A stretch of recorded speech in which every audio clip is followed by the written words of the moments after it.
Coach. Their names have been changed for privacy, but they're Alex, Claire, George, and Ashley. And for each high school student, I gave them a title for their chapter, and for the purpose of this presentation, I selected a quote said by that teenager that I think really embodies who the teenager was, or is. So Alex is a people person, and he says, "I love to text, and that's what makes me me." And this really shows what kind of character Alex is. He is very energetic and loves people and loves attention. However, when I followed him in school, he would focus on the people aspect of his day instead of the academic. And in every class, he would sit surrounded by a group of friends, would never participate in class, was constantly texting, would skip class to hang out with a friend in a hallway, would never open his backpack. However, in great contrast, in Project Coach, he's one of our star coaches, and he is a definite role model for the other teenagers. And he is always willing to participate and talk and share his ideas, and the leaders of Project Coach often use him as the example of what kind of coach we're looking for. Secondly, we have Claire, a girl who cares in a system that doesn't. And she said this quote to me after I followed her for a day in her school, and she says, "I'm just so embarrassed of my school. That was terrible.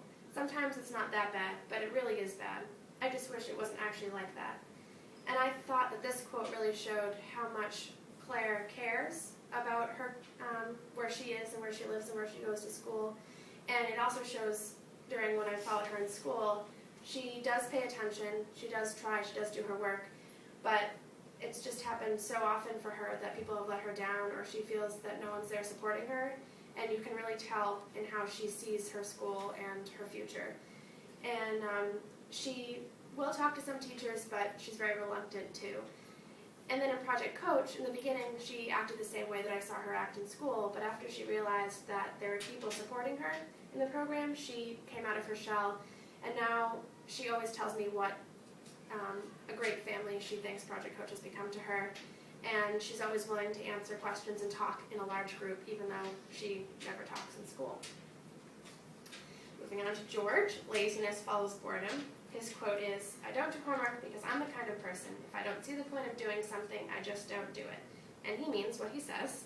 If he does not want to do something, he refuses to do it. He's the student in class with headphones in his ears at all times. He talks back to the teachers. The day that I followed him, he was taking a test, and he handed it back to the teacher, and half of it was not filled out, and the teacher said, "Are you sure you don't want to fill this out?" And he looked at the teacher in the eyes and said, "I haven't read the book, why would I fill it out?" He also, like Alex, skips classes and copies to get his work done and never participates. But again, in extreme contrast, he is also one of our best coaches and comes to the field with high energy and high enthusiasm, and he loves his kids, and he's always the one on the court screaming and yelling and cheering them on. And he doesn't participate as much as the other students do, but when he's called upon to give an answer, he doesn't hesitate. And he would never talk back to any of the leaders of Project Coach. Finally, we have Ashley, quietly powerful. Her quote is, "I don't know, I'm just focused on myself. I know I want to make it, so I work hard on my own, because nobody else is going to help me get there, so I have to." And Ashley is a girl that I greatly underestimated in the beginning of my research and work with her. And this is easy to do, I think, with her because she is so quiet. But when I followed her in school, she really floored me because her empathy for others and her ability to recognize when someone else needs help and to care and enough to actually help them really struck me as a very great part of her personality that I had overlooked. A perfect example of this was in one class they were reviewing, and this kid behind her asked her to look at her sheet so he could copy, and instead she got out of her desk, walked to the back of the classroom, and began to help him look for the answers himself. And I had never seen that happen before in the days that I had been at that high school.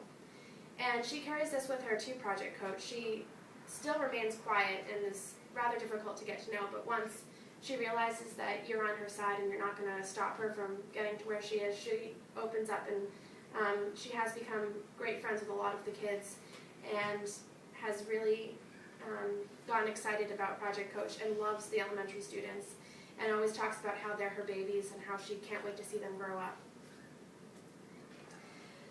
So, in analyzing my research in conjunction with the research that I had done previous to my study, I realized that transference just wasn't happening between Project Coach and high school.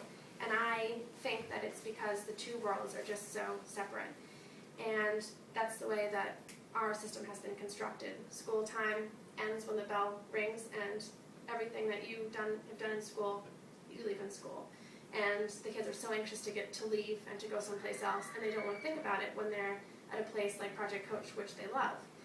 And in concluding that transference isn't happening and thinking about what that means for their lives, I realized the vital importance of after-school programs in the development of adolescents, because as I had read about, in order for an adolescent to really fully develop, they have to want to do so, and they have to be in a context that allows them and supports them to be engaged and to feel empowered. And that's just not happening for the majority of kids in the majority of schools. So it's left up to the after-school programs to fill in this gap. I also came up with 3 concluding questions, which I thought I could answer with my own research and the research I had done reading. And the first question I had that I tried to answer was, how do after-school programs such as Project Coach give students incentive? And Larson, a psychologist who I read a lot of, said that you really need a structured activity that is voluntary for a student to be motivated intrinsically and to feel this incentive. And that, I think, is a very big difference between school and after-school programs. Students choose to join an after-school program for the most part, and so they automatically want to be there, and so inherently they're intrinsically motivated. The second question, what distinguishes after-school programs from school? So clearly a lot of things are different between school and after-school, but I tried to note the most important ones for why after-school programs were engaging students and why school wasn't. And Ryan and Deci, 2 other psychologists, also talk about intrinsic motivation as being a key in getting kids to be engaged and to develop. And they say that after-school programs have the reward in the activity itself. So while the student is in the after-school program at that moment, whatever they're doing, they want to do and they feel proud of. But in school, there's so much focus on tests and the outcome and the race to the top and your grades. So students, it's hard for them to feel intrinsically motivated in what they're doing at the current time. There's also a theory that Edwards, Kaplan, and Harrison developed called the person-environment-fit theory. And that states that a person is optimally motivated when the environment fits their needs.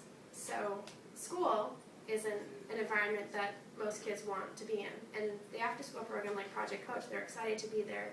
They feel like they belong. And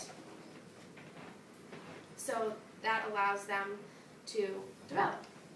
And lastly, this also connects to my last question, what can schools learn from the successes of after-school programs?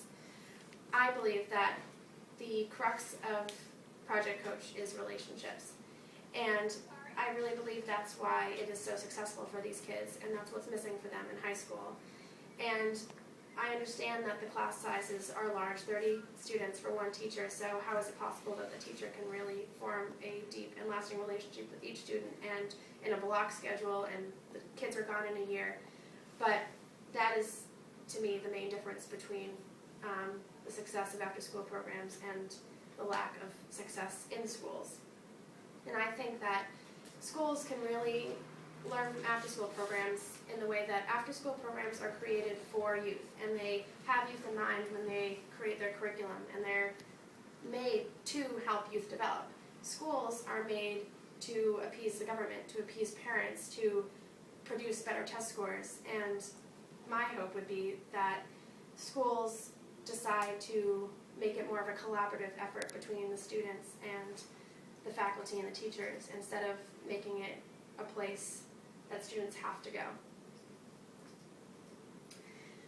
So, in conclusion, as I stated before, I think it's really important for the youth voice to tell the story and to show the outcomes. And this was a very salient quote that I thought truly showed that while transference might not be happening for these students between the after-school program and school, it is making a difference in their lives. And Alex actually said this quote, and he said, "Before I started Project Coach, I never spoke in front of anyone. But you have to do it so much at Project Coach that now I just do it. I mean, last year I won this award and had to make a speech. I thought I would pass out and end up in the hospital, but it turned out all right. Now it's no biggie." So this student has been changed for his entire life because of the time that he spent after school. So Project Coach is definitely making a difference in their lives. And Project Coach and the teenagers have made a difference in my life. And because of my experience and my work and my thesis, I've decided that I want to work with teenagers in my future. And I decided to go to the University of Texas in Austin for grad school, hence the Longhorn. And I would love to work with teenagers as a counselor in the future. And I think that what I've done for this year has really given me a great perspective, and I will never forget what the teenagers taught me in my future work.